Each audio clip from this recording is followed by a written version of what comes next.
What? Stop. That's so funny.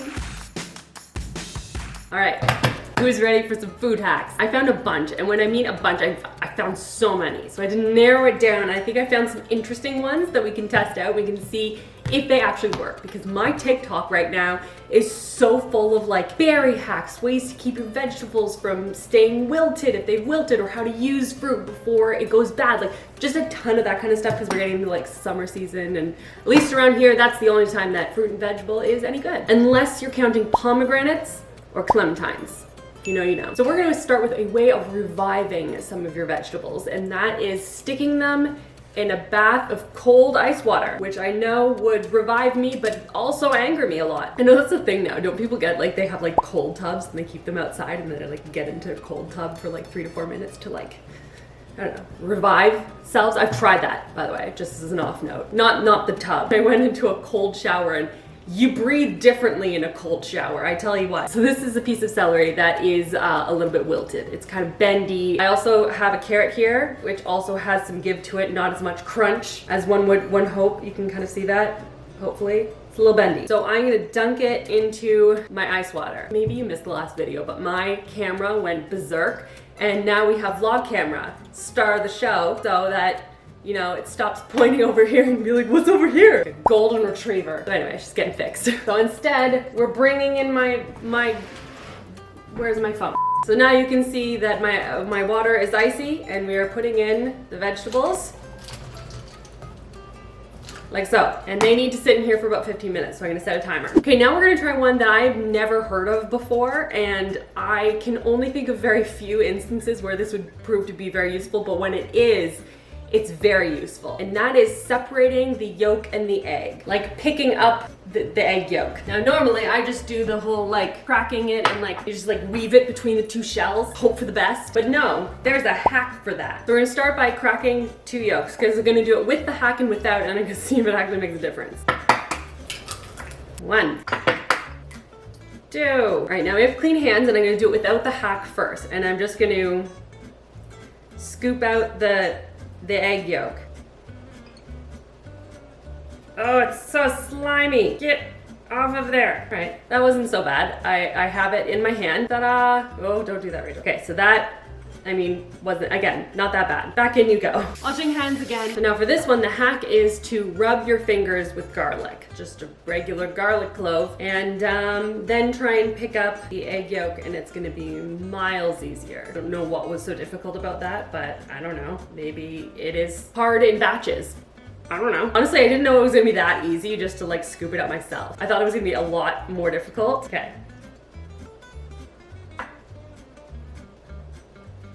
No, there is no difference here. They're all lying to you. That was exactly the same. My hands are still the same. That one is a bust. Ooh, we should do like a running like hack or no hack, like a tally of the ones that work and the ones that don't work. So we have one that's TBD, and we have one that's a bust. But I mean, at the end, now I have scrambled eggs for tomorrow morning, so really isn't it just a win? In you go, delicious breakfast. Okay, so this one is gonna be a little bit of a like, we are gonna have to wait and see. So stay tuned at the end of the video, because we're gonna see which one actually worked. But I'm gonna need a couple of days to like, let it sort itself out. So, berry hacks. We've seen them. There are like 1,000 of them. But which ones are actually going to do the job and keep the berries fresh? That's the question. In order to do this experiment, I bought 2 things of raspberries, because I find raspberries to die the fastest. I can't even look at them because they're going to die. So hack number 1 is just taking the container that it came in. They said container is good, container is fine. And then you take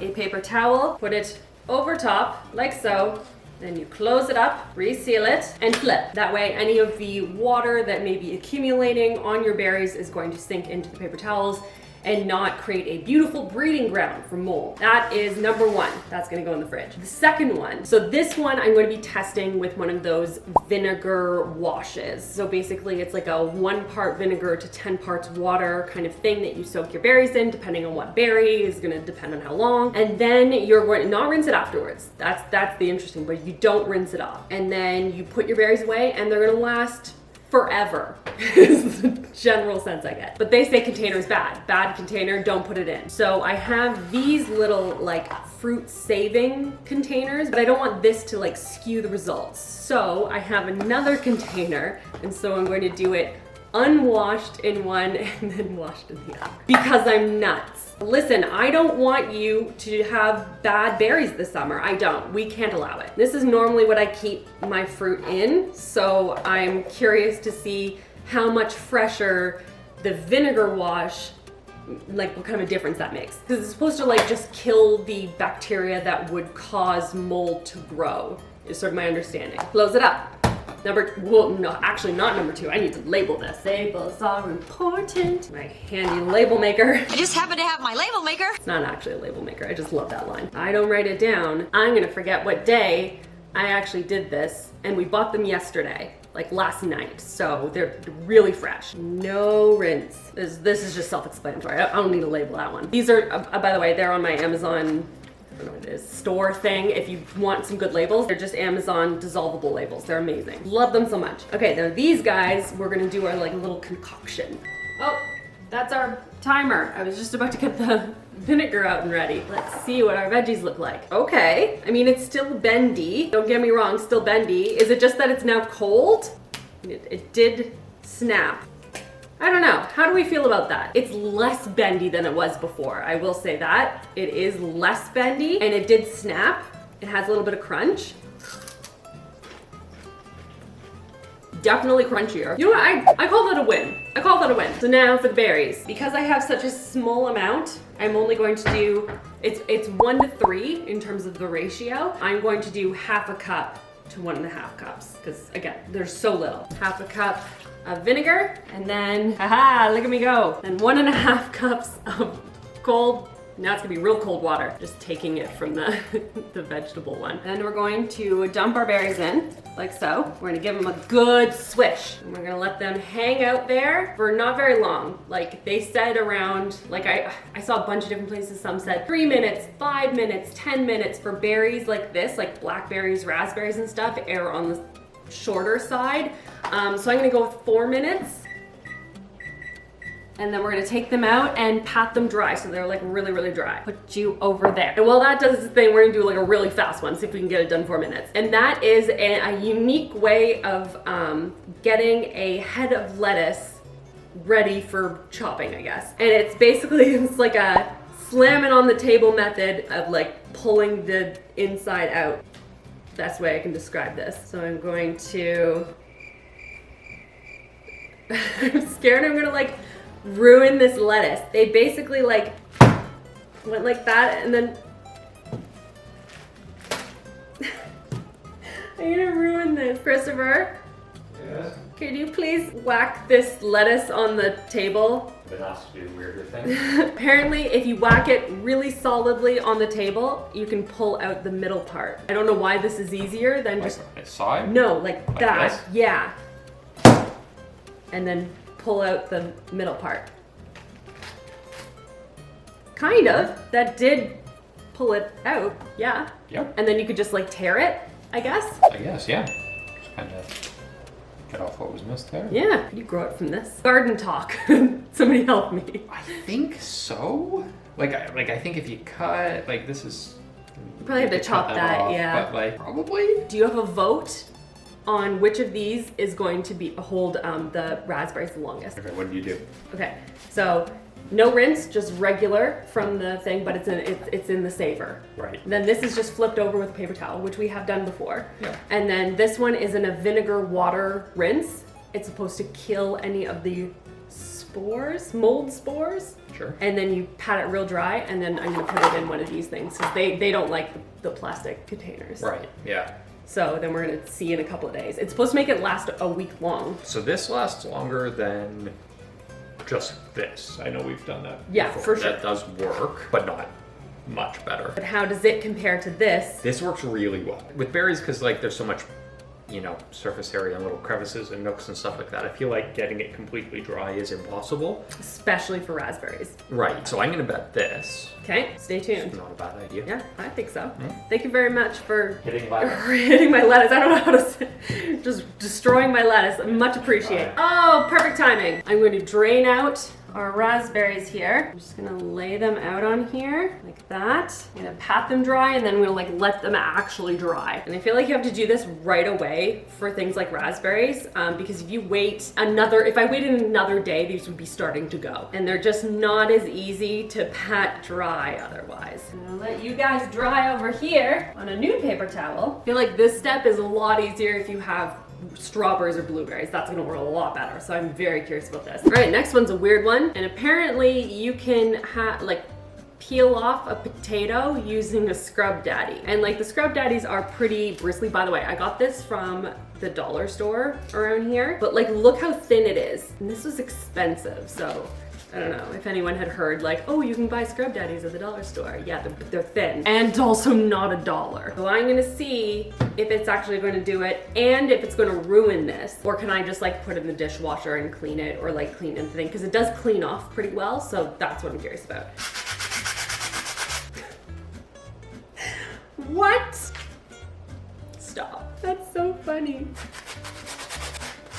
Technically, it does work. However, now your scrub daddy's all, you know, messed up with potato. I feel like this would take a really long time to do too. But like technically, does it work? Yes. Yes, it does. Let's see if this cleans though. Good as new. Scrub daddy, is there anything you can't do? This is the real question. So yeah, it does work. Is it gonna take forever? Yes, it is. But technically, it does work. All right, this next one is a chocolate hack. And this one is just like a fun presentation kind of a thing. And so the girl in the video, she took some chocolate and she poured it over ice, and then it solidified into whatever shape you decide to make. So I have some ice, I have some chocolate, but I have another method that's still in the freezer that we're gonna try and see if it's just as good as ice, if not better. Let's see if I can do the heart that she did. Okay. Heart adjacent. Can you see? Huh? Look at how hard that is. We're just gonna let that cool down. Next up, I thought, hey, maybe it's just easier if you have an ice cold plate and then you just do it on that. That to me sounds like a better option, unless you're looking for more of that like cool design look, in which case ice is perfect for that.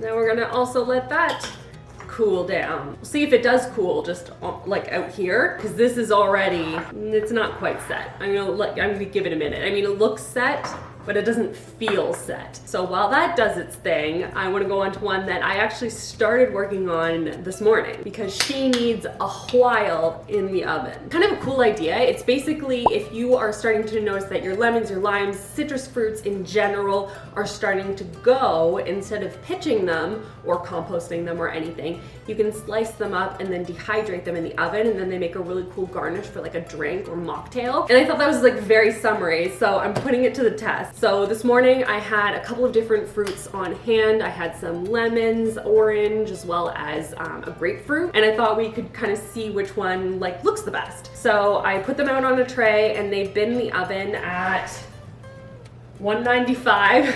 Couldn't remember what I set it for. And they said between like 3 and 4 hours. So I haven't checked on them. They don't look dehydrated at all. Like not even close, and they've been in there for 2 hours. So we're gonna give it the full 4 and we'll check in. Because that's one thing that we love doing when we have people over, is we love to experiment. I say we love. This is a very Chris specific thing. I bought him a bunch of books for Christmas that are all around like different cocktails and stuff, and so he's been looking into that, and he's excited for summer because he's been like coming up with all these like fun and creative drink recipes, and I feel like that's like a nice little je ne sais quoi, you know? Update, it's almost on it's like 3.5 hours, and that's where we're looking with the fruit. I mean, it's dried out, it's just not as dried out as I would have expected, so keep that in there for a little bit longer. And this next one, I feel like I've seen for so long and I've never tried it, but it feels very seasonally appropriate to be trying it today. And for it, I needed cookies. You know it's gonna be a good hack when? We are gonna be cutting up a pint of ice cream to make ice cream sandwiches. I wanna know how easy is it? How many ice cream sandwiches am I gonna get out of it? And is it really cute for presentation over, say, like scooping some ice cream? And therefore, maybe only good for, you know, entertainment purposes. So I made some cookies. This is my mother-in-law made me cookies, actually, technically, so. Thank you, Trish. She makes delicious oatmeal chocolate chip cookies, and so I'm gonna use those as sort of the sandwich. And now I need to cut into this. How many do you think I can get out of this, Christopher? 1, 2, 3, 4, 5? Probably. I'm gonna make slits where I wanna cut it. Whoa, that's actually 2. That's just cutting off the bottom because it's not actually to the edge here, it's really from here. You know what, I just made a slit to where it starts. That's good. I've never cut through an ice cream container like this before. This feels wrong. I don't like it. They make it look so easy.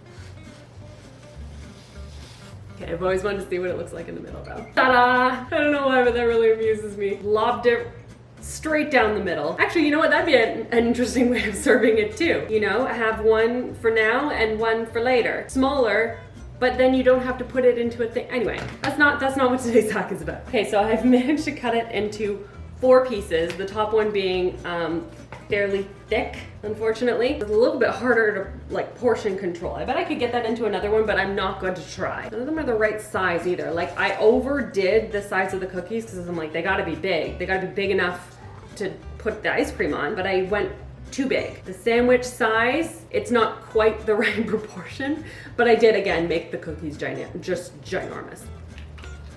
Oh, good though. So to me, using this, and I'm getting nervous for the fact that this is still out. Gotta put it away. So first of all, it's a one and done. Like, if you're gonna do this, you gotta commit to it because there's no going back once you've cut into it. I like how I say that and then I'm sticking this back in the freezer until my kids come home from school. To me, this kind of feels like, okay, if you love ice cream the way that I love cookies, I can't bake more cookies than I want to have in one sitting because I'll eat them all. So to me, it's almost like a way of like sectioning off how much ice cream you want to eat at one sitting. That's how I would do it. Because if it's already cut and it's ready for me, I'm going to take that amount because otherwise I feel like you're not getting enough, I guess. Because then it would be like, it's a fun little, like if you're craving an ice cream sandwich, but then you have to be craving an ice cream sandwich and then make enough for 4 people, or you have to freeze them on a tray and then put them into like a bag or something separated so that you have them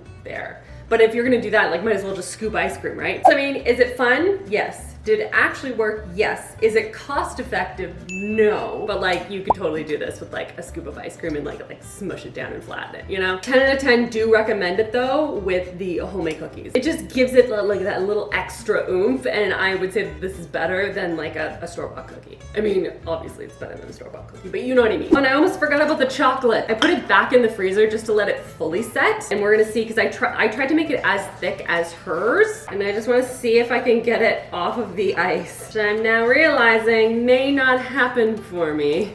Oh, I already broke it. I needed to make it a lot thicker, I think, in order for it to actually, you know, go into the right pieces. But maybe this one will be different, she said, hoping for the best. Maybe if I use like a little spatula. Oh.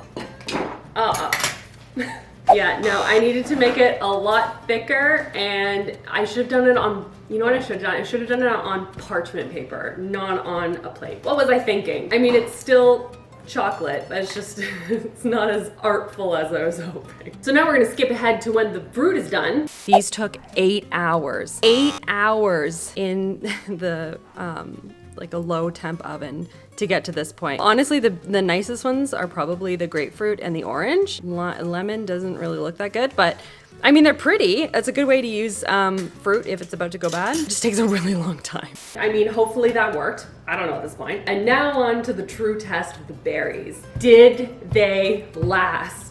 It is officially day 5, the morning of, and I really can't hold off my children from having these raspberries any longer. So let's open them up. These look really good. They're still nice and firm, and it was just this cloth on top. I like using this also for spinach, like the packages of spinach. That works really well. There is a little bit of, sorry, you can hear the kettle boiling. It's very early in the morning and I need coffee. Because these are all packed in here, there's a little bit of like, one of these raspberries is getting a little bit soft, but it's not like bad or anything. This one is the no rinse. These look great. Again, they're not crowded, so I mean, maybe that's where my experiment went a little bit wrong, but these look fabulous and delicious, and I really want to eat all of these. This is like not enough raspberries for any of my children. That's just like such a small amount. But anyway, and then the vinegar rinse with the patting dry. I really tried to dry them, but honestly, I feel like I didn't do enough because they are getting like soft and they're wet and you can see all the syrup on the bottom. So these will probably turn the fastest. And I really tried to dry them, guys. Patted them dry thoroughly with multiple layers of paper towel. It's really hard to do that with raspberries because they are so, I don't know, loosey-goosey. So, I mean, if you can get your hands on these kinds of containers, I think these work really well. If you can't or don't have them available, I find the paper towel method works the best. I bet the vinegar rinse works better if you have more solid ones like raspberries, or not raspberries. Again, I haven't had coffee yet. Strawberries or blueberries, I bet it would work really well for. Raspberries, I wouldn't do it. I would only use like paper towel method. That's just my personal opinion. So let me know in the comments if you've tried any of these hacks before or if there are any new that you had never heard of. And if we should do another one, make sure you give this video a thumbs up so I know, and subscribe so you don't miss out on new videos here every single Saturday. I hope you guys are having a fantastic, fantastic weekend, and I'll see you guys all next week.